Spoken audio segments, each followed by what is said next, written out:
ان کی پرائرٹی کیا ہے؟ 11 ارب روپے کا جہاز لے لو، اس جہاز کو پھر ویانا بھجوا دو کہ جی ٹیکنیکلی پتہ نہیں اب اس جہاز میں کوئی گیا ہے یا وہ کہہ رہے ہیں کہ نہیں ہم نے تو اس کو ٹھیک کرانے کے لیے ویانا بھیجا ہے۔ اگر آپ نے ایک ایسا جہاز خریدا ہے جس کو ٹھیک کرانے کے لیے بھی آپ کو ویانا میں بھیجنا پڑتا ہے اور کم از کم جو ہے وہ لاکھوں ڈالر صرف سفری اخراجات دینے پڑتے ہیں، تو آپ دیکھیں آپ نے کتنی عقل مندی کی ہے۔ اس وقت جو صورتحال ہے اس میں ظاہر ہے کہ پوری دنیا ہی ایران کے اوپر جو حملہ ہے اس سے متاثر ہے۔ میں سمجھتا ہوں کہ پاکستان نے ایک بڑی متوازن خارجہ پالیسی اختیار کی ہے، اور اس وقت پاکستان، ترکی، ملیشیا، انڈونیشیا یہ وہ ممالک ہیں جن سے امید کی جا سکتی ہے کہ وہ عرب ممالک میں اور تہران میں ایک رابطہ بحال کرا سکتے ہیں۔ جس طرح سے اس وقت پاکستان کی ڈپلومیسی ہے وہ بڑی کمینڈیبل ہے، اور اس کو ظاہر ہے کہ پوری قوم کو اس کو سپورٹ کرنا چاہیے۔ کوئی بھی شخص جو ہے وہ جنگ کی حمایت نہیں کر سکتا، اور جو غلطی امریکہ نے اور اسرائیل نے کی ہے اس کی قیمت انہیں ادا کرنی پڑ رہی ہے، اور اس کی قیمت دنیا کو ادا کرنی پڑ رہی ہے، جہاں پہ ہم تمام ہی لوگ دنیا کے چاہے کسی بھی خطے میں ہوں وہ اس جنگ سے بڑی تکلیف کا شکار ہیں۔ اور میں یہ سمجھتا ہوں کہ یہ جنگ شروع کرنا بہت بڑی غلطی تھی، اور اس جنگ کو لمبا کرنا اور بڑی غلطی ہوگی۔ اب خوشی کی بات یہ ہے کہ جو امریکہ کے اندر بھی، خصوصاً جو ریپبلکن پارٹی ہے اس کے اندر بھی یہ آوازیں اٹھنا شروع ہو گئی ہیں کہ یہ جنگ ختم کی جائے، اور میرا یہ خیال ہے کہ پاکستان بڑا اہم رول ادا کرے گا اس جنگ کے خاتمے کے لیے، اور اسی لیے ابھی تک کی جو پالیسی ہے پاکستان کی اس کو پوری جو ہے وہ سپورٹ دی جانی چاہیے۔ دوسری طرف جو مسئلہ ہے کہ پاکستان کی جو خارجہ پالیسی ہے وہ جتنی بیلنسڈ اور جتنی اچھی جا رہی ہے، پاکستان میں اس حکومت کی جو اندرونی پالیسی ہے وہ اتنی ہی زیادہ متنازع اور اتنی ہی زیادہ سطحی ہے۔ ایک ایسے وقت میں جب پاکستان کو کنسنسس کی ضرورت ہے، پاکستان کے اندر جو سیاسی درجہ حرارت ہے اس کو نیچے لانے کی ضرورت ہے، یہ حکومت روزانہ ایسے اقدامات کرتی ہے جس سے کہ سیاسی درجہ حرارت اوپر جاتا ہے۔ آپ پولیٹیکل ورکرز کو گرفتار کر رہے ہیں، آپ خواتین کو گرفتار کر رہے ہیں، جعلی مقدمے بنا رہے ہیں۔ یعنی چیف منسٹر خیبر پختونخوا کے اوپر آپ دیکھیے کہ کوئی 3 سال کے بعد ان کو ایک مقدمے میں نامینیٹ کر دیا گیا، ایک ایسے وقت میں جب بالکل ایک جنگ کا سماں ہے پاکستان میں۔ تو اس سے آپ اندازہ لگائیے کہ اس حکومت کی پرائرٹیز کیا ہے۔ ایک اپنے سیاسی مخالفین کے خلاف جس طرح سے یہ کارروائیاں کرتے ہیں اور جس طرح سے یہ ان کو انڈرمائن کرتے ہیں، اور پھر جو آسٹیرٹی میئرز لیے گئے ہیں کہ جی ہم کسی بھی آسٹیرٹی میئر میں پاکستان میں یہ رواج بن گیا ہے کہ سب سے پہلے ہم نے ٹارگٹ بچوں کی تعلیم کو کرنا ہے۔ آپ نے کوئی اور آسٹیرٹی میئر نہیں کرنا، اسکول بند کر دو۔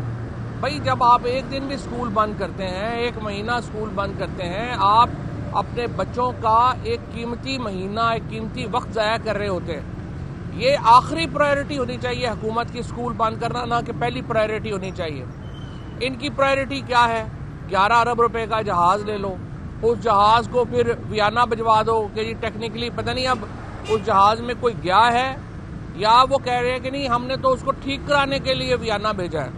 اگر آپ نے ایک ایسا جہاز خریدا ہے جس کو ٹھیک کرانے کے لیے بھی آپ کو ویانا میں بھیجنا پڑتا ہے اور کم از کم جو ہے وہ لاکھوں ڈالر صرف سفری اخراجات دینے پڑتے ہیں، تو آپ دیکھیں آپ نے کتنی عقل مندی کی ہے۔ اس حکومت کے تمام جو پروجیکٹس ہیں وہ بنیادی طور کے اوپر صرف شو آف کے پروجیکٹس ہیں، اور اس کی وجہ سے پاکستان کا جو اندرونی بحران ہے وہ بہت زیادہ بڑھ رہا ہے اور بہت زیادہ اس پہ تکلیف آ گئی ہے۔ میں یہ سمجھتا ہوں کہ حکومت کو اس وقت اور اس کے علاوہ حل نہیں ہے کوئی، آپ آج کر لیں یا کل کر لیں، پاکستان کو ایک قومی حکومت کی طرف جانا پڑے گا۔ ایک قومی حکومت کی طرف جائے بغیر پاکستان کے مسائل حل نہیں ہو سکتے، اور کیوں نہیں ہو سکتے؟ کیونکہ پاکستان میں کوئی ادارہ نہیں بچا جو ایک آئین اور جمہوریت کو آگے بڑھا سکے۔ پاکستان کا موجودہ جو عدالتی نظام ہے اس کے اوپر خود ججوں کو بھی اب اعتبار نہیں رہا، اور اس کے ساتھ جو الیکشن کمیشن آف پاکستان ہے اس کے نیچے ہونے والا ہر الیکشن متنازع ہے۔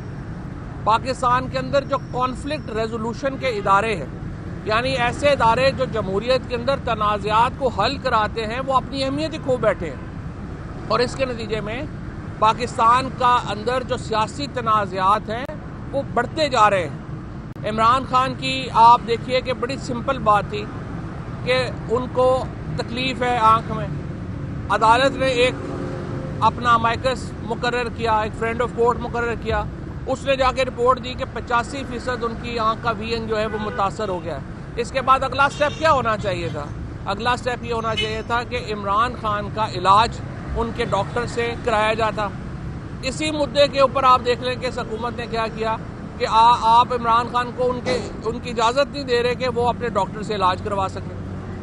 جو اتنا بڑا لیڈر ہے آپ اس کے ساتھ یہ سلوک کر رہے ہیں۔ تو پاکستان کی سیاست کو روزانہ نئے نئے تنازعات کا سامنا ہے، اور یہ تنازع ختم نہیں ہو سکے گا جب تک ہم ایک قومی حکومت کی طرف نہیں بڑھتے۔ اس قومی حکومت میں تحریک انصاف کی شمولیت، عمران خان کے نامنیز کی شمولیت لازمی ہے، تاکہ آپ نیا الیکشن کمیشن بنا سکیں، تاکہ آپ نئی 26ویں 27ویں ترمیم کا اثر نو جائزہ لے سکیں اور پاکستان کو ایک نارمل ملک کے طور کے اوپر آگے بڑھا سکیں۔ ادروائز اگر یہ کانفلکٹ آگے بڑھتا ہے، پاکستان کے اندر مسائل اور بڑھ رہے ہیں، کیونکہ اس حکومت کا ابھی تک جو تمام رویہ ہے وہ عوام کی توہین کے اوپر مبنی ہے۔ عوام کو یہ سمجھتے ہیں کہ ان سے نہ کسی بات کو پوچھنے کی ضرورت ہے، نہ ان کو بتانے کی ضرورت ہے۔ آپ دیکھیے کہ بورڈ آف پیس میں پاکستان کی شمولیت ہوئی، ایک دن پاکستان میں بحث نہیں ہوئی، کوئی بات نہیں ہوئی، پولیٹیکل پارٹیز کا انپٹ نہیں لیا گیا کہ ہمیں جانا چاہیے یا نہیں جانا چاہیے۔ آپ نے افغانستان کے اندر جنگ شروع کی، کسی نے نہیں پوچھا پاکستان کے لوگوں کو کہ آپ بتائیے آپ کی کیا اوپینین ہے، کیا کرنا چاہیے۔ آپ نے اس کے علاوہ جو آپ نے معاہدے کیے ہمیں کوئی پتہ ہی نہیں ہے کہ کیا معاہدے کر کے آئے ہیں کیا نہیں آئے۔ دیکھیے اس طرح سے ملک نہیں چل سکتا، ہم کوئی چین یا نارتھ کوریا نہیں ہے۔ پاکستان ایک بڑا ڈائیورس ملک ہے، بڑا متنوع ملک ہے۔ یہاں پہ ہر 50 کلومیٹر کے بعد آپ کا جو لینگویج بدل جاتی ہے، قومیت بدل جاتی ہے، مذہب کی تشریح بدل جاتی ہے۔ اتنے ڈائیورس ملک جو ہیں وہ کوئی چین یا نارتھ کوریا کی طرح آپ نہیں چلا سکتے۔ لہٰذا میرے خیال کے اندر پاکستان کے اندر ایک پولیٹیکل ریکنسیلیشن کی ضرورت ہے، جس کے لیے ایک نیشنل گورنمنٹ بنانے کی ضرورت ہے، اور پاکستان کے باہر کی جو پالیسی ہے اس کے اوپر ہمیں حکومت کو سپورٹ کرنے کی ضرورت ہے۔